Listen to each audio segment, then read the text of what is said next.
ایک بار نبی پاک علیہ السلام سے کچھ کھجوریں انہوں نے خریدی اور کھجوریں دینے کی مدت میں ابھی 2 یا 3 دن باقی تھے، بزنس ڈیل تھی اور ٹائم طے ہو گیا کہ اتنے دنوں بعد نبی پاک انہیں کھجوریں دے دیں گے، ابھی 2-3 دن باقی تھے کمٹمنٹ پورا ہونے میں، تو انہوں نے مسجد میں نبی پاک علیہ السلام کی چادر کو پکڑا پبلک کے سامنے اور بڑی تیز نظروں کے ساتھ بڑی بلند آواز کے ساتھ کہا، اے محمد صلی اللہ تعالی علیہ وسلم، تم عبد المطلب کی ساری اولاد کا یہی طریقہ ہے کہ تم لوگ ہمیشہ حقوق ادا کرنے میں دیر لگایا کرتے ہو اور ٹال مٹول کرنا یہ تم لوگوں کی عادت بن چکی ہے۔ پیارے آقا سے اس طرح بات، صحابہ موجود ہیں، مسجد نبوی شریف کا ماحول ہے، اب حضرت امیر المومنین عمر فاروق اعظم رضی اللہ عنہ، آپ کا جلال، آپ کی نبی پاک سے محبت، آپ تو کھڑے ہو گئے نا کہ نبی پاک سے یہ کون اس طرح بات کر رہا ہے، بڑی تیز نظروں سے آپ نے انہیں گھورا اور کہا، اے اللہ کے دشمن، اگر نبی پاک کا ادب نہ ہوتا ابھی تلوار سے تیرے سر کو قلم کر دیتا۔ اللہ اکبر۔ اب نبی پاک کا ایٹیٹیوڈ کیا ہے، ذرا تصور کرو، میں کہیں یا آپ کہیں جا رہے ہوں، ہمارے 4-5 دوست یا ہمارے باڈی گارڈ ہمارے ساتھ ہوں اور کوئی ہمارے ساتھ بدتمیزی کرے، اب ہم کیا کرتے ہیں کہ جناب اتنے سارے لوگ ہمارے ساتھ ہیں، اس کو تو سیدھا سبق سکھانا ہے۔ نبی پاک کے ساتھ عمر فاروق بھی ہیں، دیگر صحابہ بھی ہیں، مسجد بھی آپ ہی کی ہے، یہ بندہ بھی غیر مسلمان تھا، مگر نبی پاک نے کیا کیا یہ سمجھو۔ آقا علیہ السلام نے عمر سے کہا، حضرت عمر رضی اللہ عنہ سے، اے عمر تم یہ کیا کہہ رہے ہو، تمہیں تو چاہیے تھا کہ مجھے ادائے حق کی ترغیب دیتے، مجھے یہ کہتے کہ حضور اس کی کھجوریں دے دیں اور اس کو نرمی کے ساتھ بات کرنے کا سمجھاتے کہ تم نرمی سے بات کرو، اور نبی پاک فرماتے تم مجھے کہتے کہ پیارے آقا آپ اس کا حق ادا کر دیں۔ اللہ اکبر۔ اب نبی پاک نے حضرت عمر سے کیا کہا کہ اس کو اس کے حق کے برابر کھجوریں دے دو اور تھوڑی کھجوریں زیادہ بھی دے دو۔ حضرت عمر کہتے ہیں ایک تو بدتمیزی کی، اچھا ٹھیک ہے، اب اس کی جتنی کھجوریں نکلتی ہیں اتنی دینا، ایکسٹرا کس چیز کی دینی ہے؟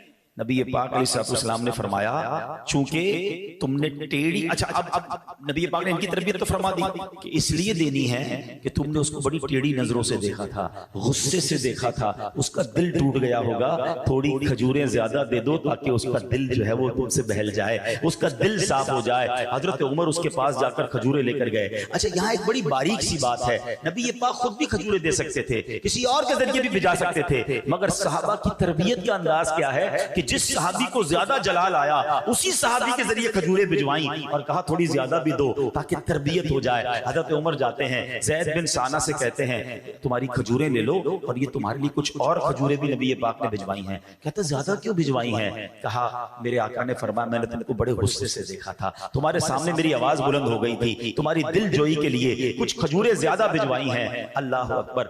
اب زید بن ثانہ نے کیا کہا، اے عمر تم مجھے پہچانتے ہو میں کون ہوں؟ کہ کون ہوں؟ کہا میں زید بن ثانہ ہوں۔ کہ تم وہی ہو جو یہودیوں کے بہت بڑا عالم ہے؟ کہا میں وہی ہوں۔ کہ پھر تمہیں تمیز نہیں ہے کہ اللہ کے نبی سے بات کیسے کرتے ہیں؟ اتنی تم نے بلند آواز سے بات کی، اتنا مس ایٹیٹیوڈ تم نے کیا۔ اب سنو زید بن ثانہ کیا کہتا ہے، وہ کہتے ہیں بات یہ ہے کہ میں نے اپنی کتابوں میں پڑھا ہے کہ جو آخری نبی ہوں گے ان میں 2 نشانیاں ہوں گی، ایک تو یہ ان کی نرمی غصے پر غالب رہے گی، اور دوسری یہ کہ جتنی جہالت کا برتاؤ کیا جائے گا اتنا حلم اور بردباری ان کا بڑھتا چلا جائے گا۔ اے عمر مجھے ٹیسٹ لینا تھا، مجھے پتا تھا کہ بڑوں سے اس طرح بات نہیں کی جاتی، مگر مجھے چیک کرنا تھا کہ جو ہماری آسمانی کتابوں میں آخری نبی کی نشانیاں ہیں یہ نشانیاں ان میں موجود ہیں کہ نہیں۔ اے عمر میں نے پہچان لیا ہے یہ اللہ کے آخری نبی، یہ سچے نبی ہیں۔ عمر سنو میں بہت مالدار آدمی ہوں اور میں نے اپنا آدھا مال نبی پاک کے قدموں میں قربان کر دیا، اسلام کے لیے وقف کرتا ہوں اور میں کلمہ پڑھتا ہوں اور گواہی دیتا ہوں کہ اللہ کے سوا کوئی معبود نہیں اور محمد الرسول اللہ اللہ کے رسول ہیں۔ اللہ اکبر۔ یہ ایک واقعہ کاش ہمیں سمجھ آ جائے۔ دیکھیں ٹٹ فور ٹیٹ، جیسے کو تیسا، اینٹ کا جواب پتھر سے۔ ارے اس نے میرے سامنے بدتمیزی کی، اب میں اس کو بتاتا ہوں میں کون ہوں۔ اس نے ایک گالی دی میں اس کو 7 گالیاں دوں گا، اس نے بدتمیزی کی اب اس کی اوقات یاد دلاؤں گا۔ یہ اسلام نہیں ہے۔ نبی پاک اور صحابہ یہاں بدلہ لیتے تو کیا زید بن ثانہ مسلمان ہوتے؟ آلویز آپ معاف کر کے دوست بنا سکتے ہیں، آپ بدلہ لے کے دوست نہیں بنا سکتے۔ بہت تھوڑی لائف ہے، 50 60 70 سال رہنا ہے، اگر اس میں بھی لڑائیاں ہی کرتے رہے، دشمن بناتے رہے تو زندگی کا لطف کیا رہے گا؟ ارے معاف کر دیا کرو، درگزر کر دیا کرو، دوست بنایا کرو، لائف تھوڑی ہے، لائف انجوائے کرو۔ لیکن آج حال یہ ہے فلاں بھائی سے بات نہیں ہے، فلاں بزنس مین سے میری بات بند ہے، اس رشتہ دار کے گھر میں نہیں جاتا، نہیں میں اس کی دعوت میں نہیں جاؤں گا۔ ارے زندگی کو شارٹ کیوں کرتے جا رہے ہو؟ اپنے معاملات کو کیوں کم کرتے جا رہے ہو؟ آقا کا یہ طریقہ نہیں تھا۔ اچھا نعت ہم سب پڑھتے ہیں، سلام اس پر کہ جس نے گالیاں سن کر دعائیں دی، سلام اس پر کہ جس نے خون کے پیاسوں کو کبائیں دی۔ آقا تو جانی دشمن کو معاف کر دیتے، ہم جناب ایک غلطی کسی کی معاف کرنے کے لیے تیار نہیں ہیں۔ ایک بار نبی پاک صلی اللہ علیہ وسلم کہیں آرام کر رہے تھے، ایک دشمن غیر مسلم معاذ اللہ نبی پاک پر معاذ اللہ قاتلانہ حملہ کرنے کے لیے تلوار لے کر آ گیا۔ کوئی گارڈ نہیں، نبی پاک کے ساتھ کوئی اس وقت صحابی بھی نہیں تھا، ہاتھ میں تلوار، نام تھا اس کا غورس۔ نبی پاک کے سامنے آ کے کھڑا ہو گیا، پیارے آقا کی مبارک آنکھیں کھلی، غورس بڑے تکبر میں کہتا ہے، اے محمد آج تمہیں مجھ سے کون بچائے گا؟ کیونکہ کوئی نہیں تھا، ہاتھ میں اس کے تلوار ہے۔ سبحان اللہ، نبی پاک نے ایک ہی لفظ کہا، اللہ۔ ادا کس کی زبان سے ہوا تھا؟ اللہ کے حبیب کی زبان سے۔ نام کس کا کہا؟ اللہ۔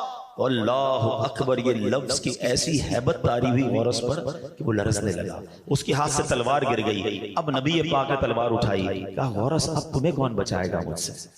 اب تمہیں کون بچائے گا؟ اب ذرا سوچو، جو بندہ مارنے آیا ہے اب آپ کے ہاتھ میں تلوار آ گئی ہے۔ وہ کہتا ہے آپ تو کریم باپ کے کریم بیٹے ہیں، آپ تو معاف کرنے والے ہیں، غلطی ہو گئی مجھے معاف کر دیں۔ نبی پاک نے اسے معاف کیا، اپنی قوم میں جا کر کہتا ہے ایسی شخصیت سے مل کر آیا ہوں جو خون کے پیاسوں کو معاف کر دیتے ہیں۔ کلمہ پڑھ کر غورس بھی مسلمان ہو گئے۔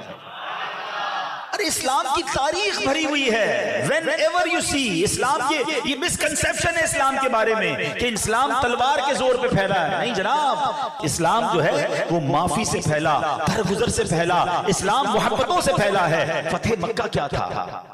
آپ نے کبھی اس کو اگر اسٹڈی کریں نا، اللہ اکبر، پہلے تو ذرا مکے والوں کا ظلم یاد کرو کہ نبی پاک کی راہ میں کانٹے بچھائے جاتے، پیارے آقا پر پتھر ان لوگوں نے برسائے، صحابہ کرام کو شہید کیا، نبی پاک کے صحابہ کو تپتی ریتوں پر لٹایا، کئی صحابہ کو زخمی کر دیا، اور پھر ایک وقت ایسا آیا کہ نبی پاک کو مکہ چھوڑنا پڑا۔ کبھی سوچو کراچی میں جو رہتے ہیں، جن کی پیدائش کراچی کی ہے، آپ کی عمر 50 سال ہو جائے، آپ کے بچے یہاں ہوں، بچوں کے بچے یہاں ہوں، آپ کا کاروبار یہاں ہو، آپ کی پراپرٹی یہاں ہو، اور ایک وقت ایسا آئے کہ آپ کے ساتھ اتنا ظلم ہو کہ آپ کو سب چھوڑ کے جانا پڑے، کتنا دکھ ہوگا نبی، اور پھر کعبہ بھی وہاں ہو، مکہ بھی وہاں ہو۔ نبی پاک جب مکے سے گئے تھے نا مدینے، بڑے افسردہ تھے، اور آپ نے ایک گھاٹی پر کھڑے ہو کر کعبے کی طرف اشارہ کر کے کہا تھا، اے کعبہ اگر مجھے مکے والے نہ نکالتے تو میں کبھی تجھے چھوڑ کے نہ جاتا، بڑے غمزدہ دل کے ساتھ۔ اور پھر وہ سفر بھی کتنا خوفناک، اور کتنا یہ سمجھے کہ دشمنوں کا خوف تھا کہ سیدنا ابوبکر صدیق کو لے کر اکیلے ٹریول کیا تھا نبی پاک نے، غار ثور میں 3 دن راتیں گزاری، اور راستہ بدل کے نبی پاک جو ہے وہ مدینے پہنچے تھے۔ مگر صرف 8 سال کے اندر اللہ نے اسلام کو وہ طاقت دی کہ وہی آقا علیہ السلام جو اپنے صحابہ کو پہلے خاموشی سے مدینے پہنچنے کی آپ نے تلقین کی تھی، اب 10,000 کا لشکر لے کر مکے آ رہے ہیں، اور سبحان اللہ بغیر جنگ کے مکہ فتح ہو گیا۔ اب وہ سارے دشمن سامنے کھڑے تھے جنہوں نے صحابہ کو شہید کیا تھا، نبی پاک کے بچوں کو رلایا تھا، خود نبی پاک کے بارے میں بہت بری باتیں کہی تھی، اور مکہ چھوڑنے پر مجبور کیا تھا۔ وہ سارے سمجھتے تھے کہ آج ہماری بوٹی کر دی جائے گی، مگر جب نبی پاک علیہ السلام نے پوچھا کہ بتاؤ کہ آج تمہیں معلوم ہے میں تمہارے ساتھ کیا معاملہ کرنے والا، تو سب اور کانپنے لگے کہ آج تو گئے سب کے سر قلم ہوں گے، مگر بڑے لرزتے ہوئے ان مکے والوں نے کہا تھا، ہم آپ تو بڑے کرم والے ہیں، آپ تو بڑے کریم ہیں، آپ تو معاف کرنے والے ہیں۔ نبی پاک نے جواب دیا، آقا نے فرمایا، لا تثریب علیکم اليوم فاذهبوا انتم الطلقاء، آج تم پر کوئی الزام نہیں، جاؤ تم سارے کے سارے آزاد ہو۔ عام معافی دے دی۔ اچھا یہاں تک واقعہ سب نے سنا ہے، اس واقعے کے بعد ٹرن آؤٹ کیا ہوا، رزلٹ کیا آیا، ذرا سمجھیے گا لاجیکلی ایک بات سمجھانا چاہتا ہوں. مکہ فتح ہوا ہے 8 ہجری میں، ٹھیک ہے. کتنے مسلمان تھے؟ 10,000 مسلمان مدینے سے لشکر کے طور پر آئے تھے. کچھ عورتیں مدینے میں ہوں گی، وہاں بھی 10,000 آپ کاؤنٹ کر لو. تو all together in all around the world 20-25 ہزار سے زیادہ مسلمان نہیں ہیں. مگر ادھر معافی کا اعلان ہوا، وہ زاروں کتار رونے لگے. ان کو خیال ہی نہیں تھا کہ ہم معاف کیے جائیں گے. ہم نے تو ان کے بچوں کو، ان کے صحابہ کو شہید کیا، ہم نے ان کی عورتوں کے ساتھ بدتمیزی کی، ہم نے ان کے ساتھ بڑا ظلم کیا، ان کی پراپرٹی پر قبضہ کر لیا، یہ آج ہمیں کیسے چھوڑیں گے؟ مگر جب نبی پاک نے معاف کیا نا تو اہل مکہ زاروں کتار رونے لگے اور ہزاروں کی تعداد میں لوگ کلمہ پڑھ کر مسلمان ہو گئے. اچھا اس کا رزلٹ کیا ہے؟ حجت الوداع کب ہوا ہے؟ دیکھو میں آپ کو چلے چھوٹی سی اسلام کی ہسٹری سمجھو. اسلام کس گریجولی انداز سے آگے بڑھا ہے. اسلام جب نبی پاک علیہ السلام مکے سے مدینے گئے نا تو تقریباً 70-80 صحابہ ہجرت کر کے گئے تھے. وہاں پہلے سے کچھ صحابہ موجود تھے. 2 ہجری میں غزوہ بدر ہوتا ہے. کتنے صحابہ تھے؟ سب کو بدر والوں کی تعداد یاد ہوگی، 313. یاد ہے نا؟ 2 ہجری ہجرت کر کے گئے اور آفٹر 2 ایئرز اونلی. اور اس وقت نبی پاک نے بدر کے میدان میں ایک جملہ کہا تھا دعا کرتے ہوئے کہ یا اللہ اگر آج یہ مارے گئے تو تیرا نام لینے والا دنیا میں کوئی نہیں ہوگا. اس کا مطلب پوری دنیا میں 313 صحابہ بدر میں تھے. کچھ خواتین ہوں گی. آل ٹوگیدر موٹا حساب کر لو 600-700 لوگ دنیا میں مسلمان تھے. ہجری کون سی ہے؟ 2. 3 ہجری میں ہوتا ہے غزوہ احد، وہاں 700 مسلمان احد کے میدان میں ہیں. 300 سے تعداد کہاں پہنچی؟ 700 تک. پھر اس کے بعد آگے چلیں 6 ہجری میں صلح حدیبیہ ہوتا ہے. جب مسلمان مدینے سے مکے عمرہ کرنے گئے تھے 1400 کا نبی پاک لشکر لے کر آئے تھے. 700 سے تعداد کہاں پہنچی؟ 1400. کتنی سلو گروتھ ہے، سمجھ رہے ہو آپ؟ نبی پاک نے اعلان نبوت کب کیا ہے؟ 40 سال کی عمر میں. تھوڑا میرے ساتھ رہو نا تو سیکھ لوگے بات کو. کتنے سال کی عمر میں کیا؟ 40 سال کی عمر میں. مکے کب گئے تھے؟ 53 سال کی عمر میں. 13 سال کی تبلیغ کے بعد 70-80-100 مسلمان ہوئے. 2 ہجری اور ملا لیں، 13 اور 2 کتنے ہو گئے؟ 15 سال میں بدر ہوتا ہے. بدر میں کتنے تھے؟ 313. اب جناب آگے جا کے 6 ہجری میں ہو رہا ہے صلح حدیبیہ. کتنے ہو گئے؟ 1400. 6 اور 13 سال مکے والے، 19 سال کی تبلیغ ہے. اور مسلمان کتنے ہوئے؟ 1400. سمجھ رہے ہو تبلیغ کون کر رہا ہے؟ رب کے حبیب. کتنی تکلیفیں اٹھائیں. اور اب 8 ہجری میں، اچھا صلح حدیبیہ میرا موضوع نہیں ہے ورنہ جنہوں نے پڑھا ہے وہ میرا جملہ پک کر لیں گے. آپ کو یاد ہوگا جب صلح حدیبیہ میں نبی پاک نے احرام اتارا تھا نا تو کچھ صحابہ نے کہا تھا حضور یہ کیسی معاہدہ ہے، ہم بغیر عمرہ کیے جا رہے ہیں. تو آپ نے فرمایا تھا یہ فتح ہے، یہ فتح کی طرف اشارہ ہے. میرے آقا نے مستقبل کی پلاننگ بتائی تھی. 6 ہجری میں 1400 ہیں، 8 ہجری میں 10,000 کا لشکر لے کر آ رہا ہے اور مکہ فتح ہو گیا within 2 years. پھر بھی میں اب جو بتانے جا رہا ہوں بات وہ بڑی امیزنگ بات ہے، یہ آپ کو پتا ہونی چاہیے. 10,000 لوگ کب ہیں؟ 8 ہجری میں. اگین کیلکولیٹ کرتے ہیں، 13 سال مکے والے، 8 سال مدینے والے، کتنے ہو گئے؟ 21 سال. کتنے مسلمان ہوئے؟ 10,000. سمجھ رہے ہو نا بات؟ اب 9 ہجری میں حجت الوداع ہوتا ہے. عرفات کے میدان میں 1,24,000 صحابہ موجود ہیں.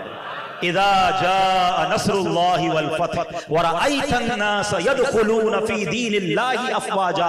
رب نے قرآن میں اب نبی کو بشارت دے دی تھی کہ ایک وقت آئے گا کہ فوج در فوج لوگ مسلمان ہوں گے. یہ فتح مکہ کا رزلٹ تھا کہ نبی پاک نے بدلہ نہیں لیا، ان کے سر قلم نہیں کیے. اگر وہاں سر قلم کیے جاتے وہ مکے کے سارے لوگ دشمن بنتے، ان کی اولاد بدلہ لیتی، مسلمان جنگ میں لگے رہتے. آقا نے سب کو معاف کیا.